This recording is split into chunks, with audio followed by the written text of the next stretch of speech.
Halo semuanya, selamat datang di channelku. Ah, Pada video kali ini aku akan coba memberikan materi mengenai suhu dan pemuaian, dimana nanti pada video yang part pertama ini aku akan coba membahas pengertian dari suhu, kemudian alat ukurnya yaitu termometer, lalu skala-skala apa aja yang ada di termometer, dan ditutup dengan latihan soal. Oke, langsung saja di slide pertama. Apa itu suhu? Suhu merupakan besaran fisika yang menyatakan tingkat panas atau dinginnya suatu benda dengan memiliki hubungan dengan energi kinetik rata-rata partikel dalam benda tersebut. Untuk mengartikan suatu kata atau definisi dari parameter fisika, maka kita tuh perlu mencari referensi. Di sini saya menggunakan referensi dari bukunya Halida Resnik, edisi ke-10.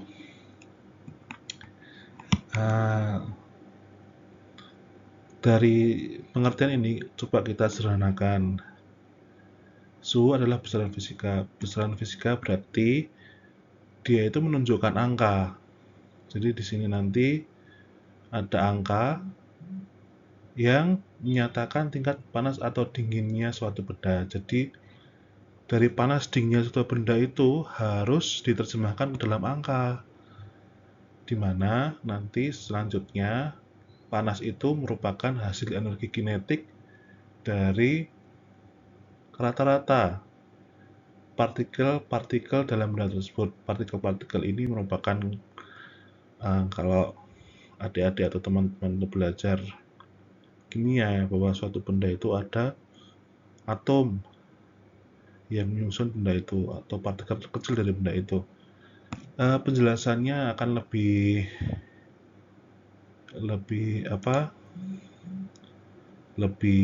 enak dengan menjelaskan menggunakan video ini.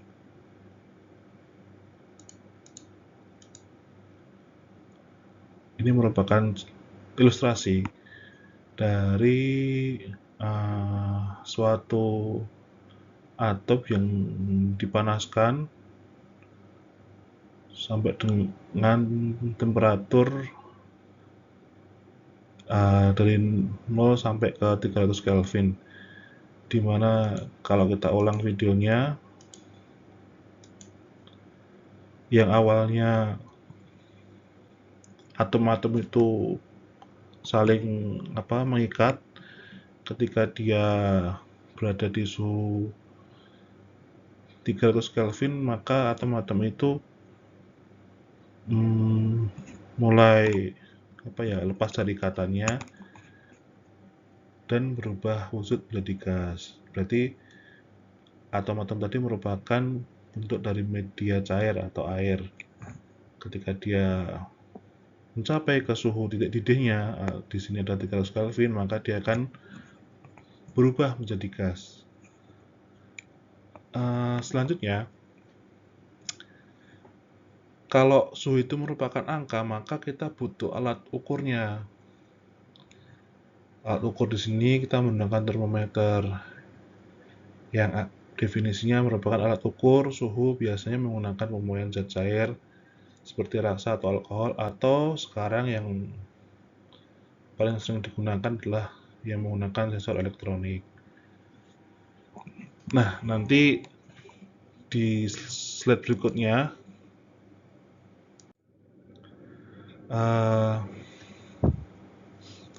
di sini kita akan menjelaskan di mana termometer itu dalam mengukur atau menunjukkan angka suhu suatu benda, dia itu memiliki 4 satuan. Ada Celcius, kalau di Indonesia biasanya menggunakan satuan Celcius, ada Reaumur, ada Fahrenheit, dan ada Kelvin. Kalau Kelvin ini merupakan satuan internasional. Jadi kalau kita keluar negeri atau kemana, maka biasanya orang itu akan menggunakan satuan Kelvin. Lalu di sini itu kita akan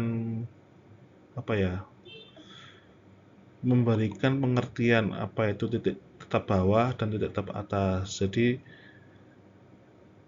di dalam keempat satuan ini itu kita bikin patokan di mana ketika air itu menjadi es, dia akan menjadi titik tetap bawah atau suhunya itu adalah di 0 derajat Celcius.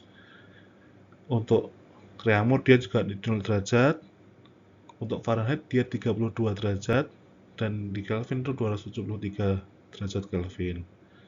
Lalu untuk titik tetap atas itu merupakan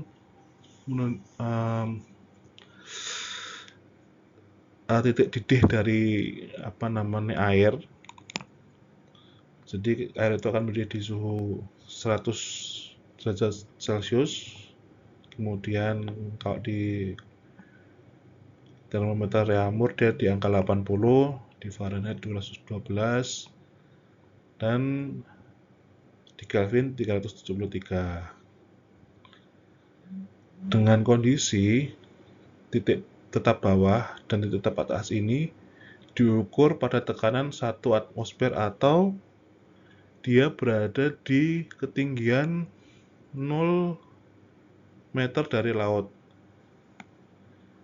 Kalau kita masak air mungkin di pegunungan, tentu titik didihnya akan lebih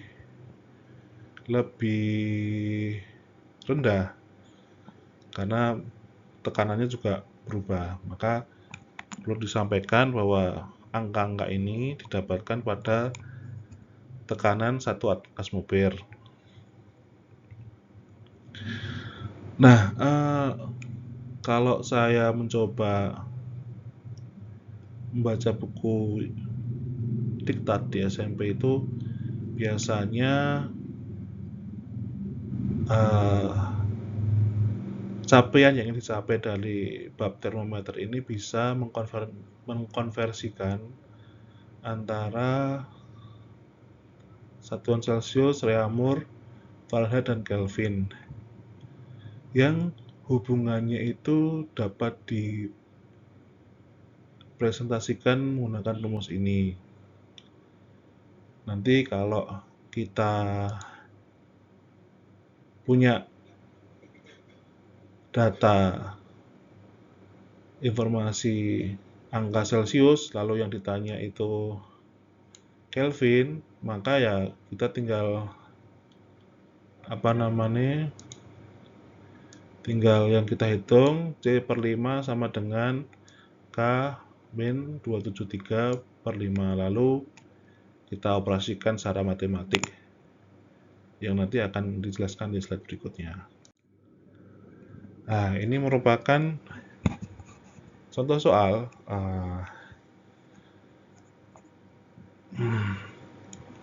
pada contoh soal ini ada seorang Mbak Surti melaporkan terjadi badai di negara Konoha dengan suhu 273 Kelvin. Oke, jadi di soal ini kita punya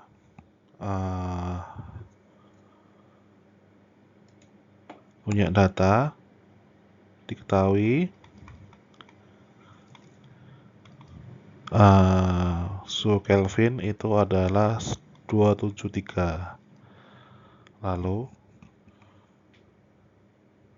ditanya berapa Celcius? Maka kita jawab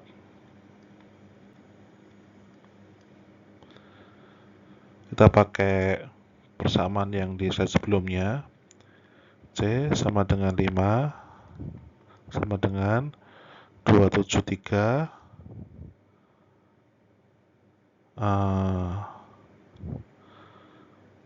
K min 273 per 5. Kita tahu C maka adalah K-nya itu sama dengan yang ini.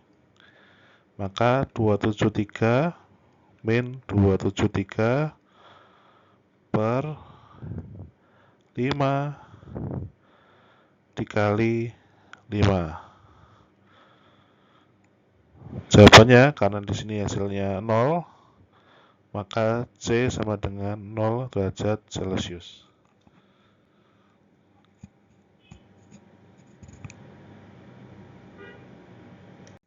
Selanjutnya untuk soal yang kedua,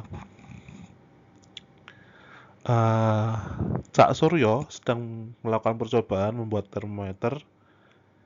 Didapatkan titik didih termometernya itu ada di angka 140. Kemudian ketika dia pindah ke es yang melebur, titik bawahnya adalah 20. Angka itu didapat ketika Cak Suryo mengukur atau melakukan percobaan di ketinggian 0 meter dari garis laut atau dengan tekanan 1 atmosfer. Kemudian dia mengukur lagi pada air yang hangat.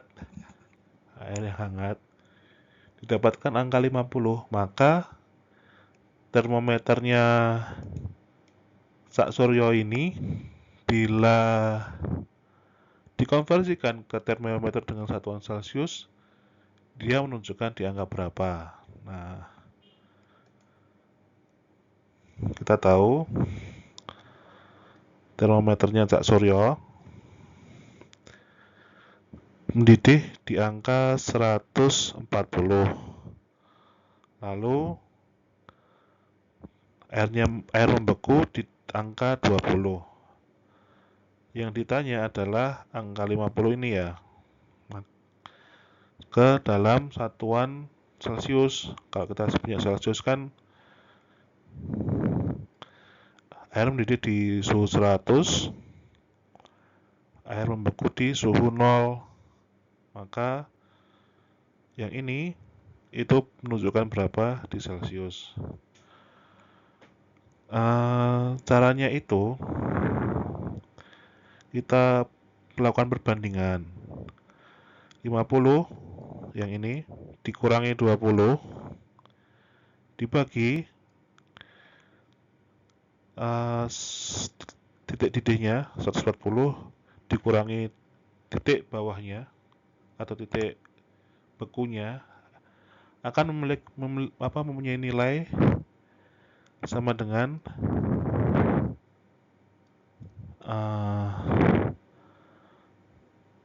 yang tanda tanya ini aku ganti variabel X ya. X dikurangi 0 sama dengan 100 dikurangi 0. Maka jawabannya ini 30 per 120 X per 100. Kita kan dapat perbandingan angka di mana 30 per 120 sama dengan X per 100. Maka X adalah aku ganti sisinya 30 per 120 kali 100 atau sama dengan 1/4 kali 100. Jawabannya adalah 25 derajat Celcius. Jadi jika di termometernya Cak Suryo itu menunjukkan angka 50 dengan satuan termometernya Cak Suryo ini, termometer buatan, maka kalau dikonversikan ke Celcius, suhunya adalah 25 derajat Celcius. Lalu berikutnya adalah mengenai jenis-jenis termometer berdasarkan sensornya. Jadi untuk kita bikin termometer kan kita butuh alat yang sensitif terhadap suhu ya. Nah, yang ada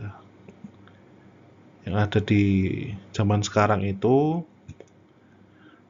ada yang menggunakan alkohol, ada yang menggunakan raksa, ada yang termometer digital menggunakan sensor termometer, dan ada yang infrared.